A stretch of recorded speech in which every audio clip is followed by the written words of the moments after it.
when you talk about the sub-genre of body horror, there's typically two names that kind of get popped in the conversation, right? And occasionally there's three, but it's almost definitely going to be two guys.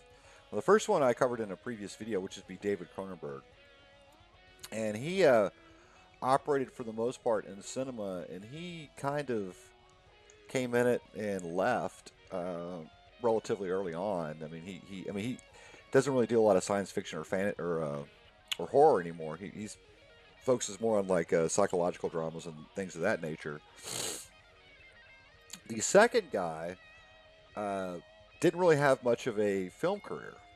He spent most, he was a writer that became a director and then went back to writing. And he actually, nowadays, operates more in dark fantasy, although he has in recent years revisited a lot of his old themes that he kind of started out with. And of course, the man I'm talking about is Clive Barker. And Clive Barker has been a huge influence on the horror genre in both literature, cinema, and also in art. He's also a fine artist. He's kind of a package deal, if you will. And but back in the '80s, he kind of rewrote the book as far as what was deemed acceptable, and he got away from the slasher movies, and he got away from the silly, like Nightmare on Elm Street and things of that nature. And he did a really serious commentary on sexuality, which never been really talked about. Without the, of course, the slasher movies. I mean, the people that have sex always die, but it really wasn't talked about at length about in the world of horror and monster movies and things of that nature. And he was the one that kind of brought that to the forefront. And he also brought in elements of like S&M and a bunch of other things and odd creatures and parallel universes and a lot of things that again were not really talked about in a very serious way in the horror genre. So let's get started. Clive Barker was born in Britain in the 1950s, and he actually started as a playwright. And he worked in a company which actually had Doug Bradley, who would become Pinhead. And he began to, and I guess I've heard like different accounts, like the late '70s, maybe early '80s. He began writing short stories for fun, just to kind of entertain his friends and stuff like that. And they kept bugging him, it's like, hey man, you should publish these. You should publish these or whatever. So he finally got a publishing deal, and he went ahead and published them. And of course, they became the Books of Blood, and they kind of set the literary world afire. I mean, Stephen King fell over himself praising this guy.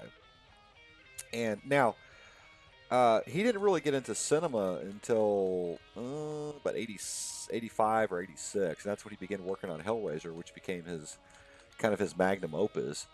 Now, Hellraiser came out, like I said, right in the middle of like when things like Friday the 13th and Nightmare on Elm Street and slasher movies were all the rage, and Hellraiser had a totally different feel and look to all of them. And it wasn't a comedy. It was very straight faced, and it had a lot of things that people just had never seen before. And a lot of S&M. It was dark. It was disgusting. Had a lot of black light, neon, and people in leather, and people with body modifications. And I mean, this is long before the new modern primitives and things of that nature became kind of cool and trendy. I mean, this was long before that. This was the '80s was a very conservative time period. It just kind of shocked a lot of people. It kind of freaked him out a little bit. So he came along and did Hellraiser, which got a lot of praise, and it was low budget film, and of course they Americanized it for the film version. But in actuality, the actual story took place. The Hellbound Heart took place in Britain, and another big change from the original to the um, from the story into the film was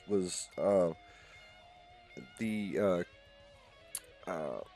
Pinhead was played by a woman, or kind of described as more of a feminine type character, whereas in Hellraiser he's very much a man. He's kind of like the British aristocrat that's kind of gone really really bad, right? So that right there, his presence in the horror community exploded, and a lot of his work was beginning to become adapted into movies by other directors, and he himself had a couple of more attempts.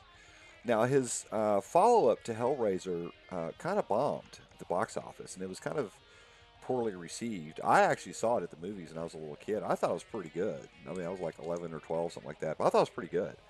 It was a very much in line with Hellraiser in the sense where you see a lot of odd things, a lot of odd creatures and stuff like that. But it wasn't really a horror movie. It was more of kind of like a monster adventure story, if that makes any sense. And then it didn't really do very well. I mean, it was kind of critically mixed. And now, of course, in recent years, he has done an expanded edition of the movie, closer to what he originally had in mind. And it's pretty good. I mean, it's kind of long, but it's pretty good. It's. But the movie I'm talking about is Nightbreed. Nightbreed has David Cronenberg, ironically, as a character in the movie, as an act. He did every once in a while he do some acting. I think to kind of pay the bills or to get his next movie going or whatever. But he actually is a character. He's a serial killer in the movie. You have to see what I'm talking about. But it was very imaginative, very unique. It had a lot of Clive Barker isms in the movie, but of course it wasn't very well received because everybody expected something like Hellraiser or a slasher movie or whatever. Now, some of his other works began to become adapted as well. Candyman, which is based on a short story he did, was adapted into a movie. And it actually was fairly successful, and it's for what it is, it's not bad. It's not bad. It's kind of surprised me that they're remaking everything else. It surprised me that somebody had tried to remake that one. And then, of course, in later years, the Books of Blood, which had a couple of stories adapted from the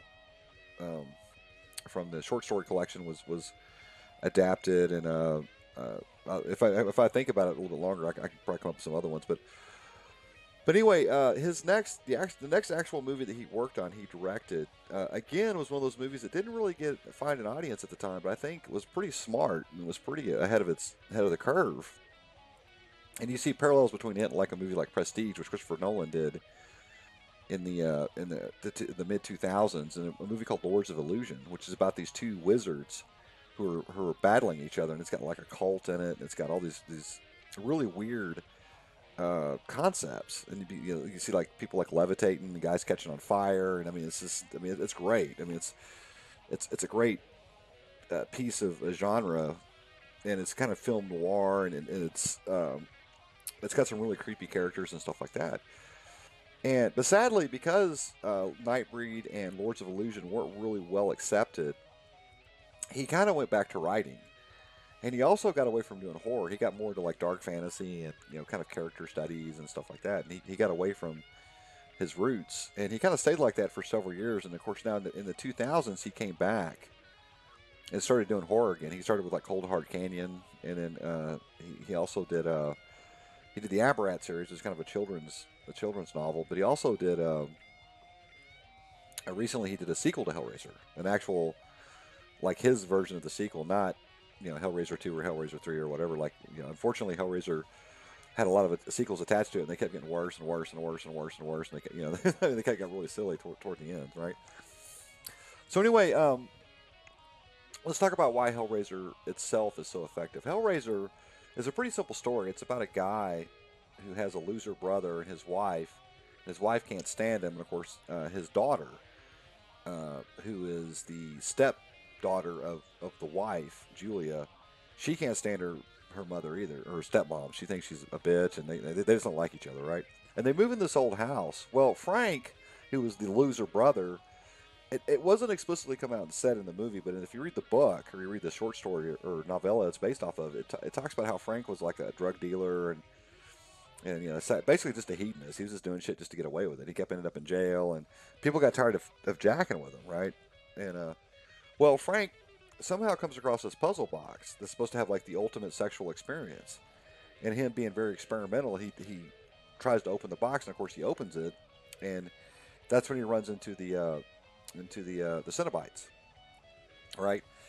And he meets Pinhead, and of course they basically torture him to death. And of course it's kind of a supernatural thing where they can't really kill him. They kind of took his soul, but they kept putting through all this excruciating pain and suffering, all that. And it's kind of a little subtle nod to like S&M, which Clive Barker had said he was really into that kind of thing. He had mentioned that when he made the movie adaptation of Midnight Meat Train, which was made by a Japanese director, or Japanese Korean, something like that. But he talked about how he loved, he was into that kind of fetish kind of stuff at the day, back in those days, we really couldn't say it out in the open. And so anyway, as the story progresses, Kirsty, who's the daughter, begins to realize there's something going on. Well, Julia begins to feed Frank, who was resurrected, dead bodies. Right, she's killing these guys and feeding them to Frank, and even though it's a low budget movie, the effects were actually pretty cool for the time. They did like a lot of practical effects and stuff like that. I mean, you get to see Frank as kind of like this weird kind of like muscle skeleton kind of thing, and even though he didn't really, I think he produced the second one, Hellraiser 2. It kind of expands on that concept. You actually see people like making out, like you see like a regular woman and like a skinless body, like making out and kissing on each other. I mean, it's really, I mean, it's very, for the time, it's very disturbing. I mean, this was back in the when such things weren't really talked about.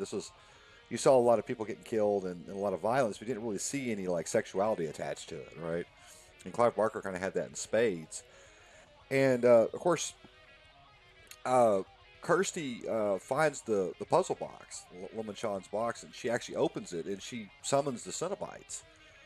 And now this is one of the interesting things about Clive Barker, which I think sets him apart from a lot of the other horror writers and directors. Is Pinhead. You can actually talk to him. You can have a conversation with him, right? He's not purely evil. I mean, he's mysterious, but he's not just straight up bad. He's not just a notoriously bad guy or whatever. He actually has scruples, and you can actually have a conversation with him. And he's not silly like Freddy. He's not like some silent stalking killer like Jason or whatever. He actually, and I thought that was very interesting. He seemed like he's a very eloquent, well-spoken. Like I said, he's the British aristocrat gone really bad. So him and Kirsty have this bargain. And well, anyway, she lures Frank, who had, I don't want to give away too much of the movie, but he got a new host and he got a new body, and he basically rebuilt himself. But she lured Frank into the arms of the Cenobites, and you get to see him get all ripped apart, and I mean, it's just really disgusting and dark, and like all these chains, and I mean, it's great. It's so horrible. But anyway, so yeah, that was his kind of his bang out the door, if you will, and it really sent waves through the horror community. Like I said, and a lot of people were very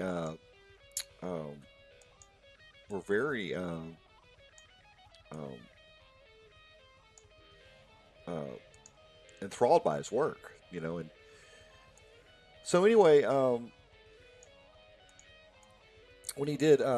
He kind of came out of it, and of course his books are doing really well and stuff like that. And when he came out of doing Hellraiser, he thought he could do something else, right? And of course, unfortunately, it didn't come to fruition because Nightbreed kind of bombed, and then Lords of Illusion didn't do. I mean, it did okay, but it didn't do as well as he had anticipated. So, like I said, he kind of went back into writing now. In recent years, a lot of his other works also were being adapted into films, and most notably, Midnight Meat Train came out in 2008, and it's pretty good. I mean, it's pretty good. And then 2009, he had Books of Blood and Dread, which were both based off stories he wrote. He also produced Gods and Monsters, which was about James Whale, the gay director or the homosexual director who did Bride of Frankenstein. And it's not a horror story. It's more of like a kind of a character study. It's got Ian McKellen. It's actually it's a pretty good movie. I saw it. It's decent. It's not bad. And he did a couple other. He did a movie called Saint Sinner, which is okay. And then he did one that had Dawson, the guy from Dawson's Creek, called The Plague, which came out in 2006, which wasn't bad either. It's kind of a cerebral kind of take on kind of the apocalypse genre. So he's still kind of active in film. He just doesn't direct movies, but his movie Hellraiser, and then in later years Nightbreed and Lords of Illusion, all three of those movies have garnered cult status. and have become kind of critically acclaimed, especially in the fan community. It's become critically acclaimed movies, and he really pushed the boundaries. And he got away from the old tropes of like vampires and werewolves and like I said, slasher movies and all that. And he got more into like creating his own stories and creating his own creatures. And like I said, there's a very distinct style he has, a visual style, and you see it a lot in his movies. You see it a lot in his art. Now, if you're into reading, a lot of his books are really good. Like I said, the Books of Blood, The Hellbound Heart, which is what Hellraiser is based off of, Weave World, The Damnation Game. Those are all really good. Those are his horror stories. And then Cold Heart Canyon, and I'm trying to think what the sequel to Hellraiser is, the literary sequel to Hellraiser. But anyway, all those books are really good. And if you're, like I said, if you're really into his work, I highly recommend watching Hellraiser, Nightbreed, and Lords of Illusion. And also, Candyman is not bad. Midnight Meat Train is not bad. Books of Blood is pretty good, and Dread is actually pretty good too. So all those movies, which are either he made himself or kind of based on his work, are all pretty good. So anyway, hopefully I did a pretty good job of explaining Clive Barker's work, and hopefully this will entice some people to watch his movies. And I shall talk to you guys later, and hope you have a good day.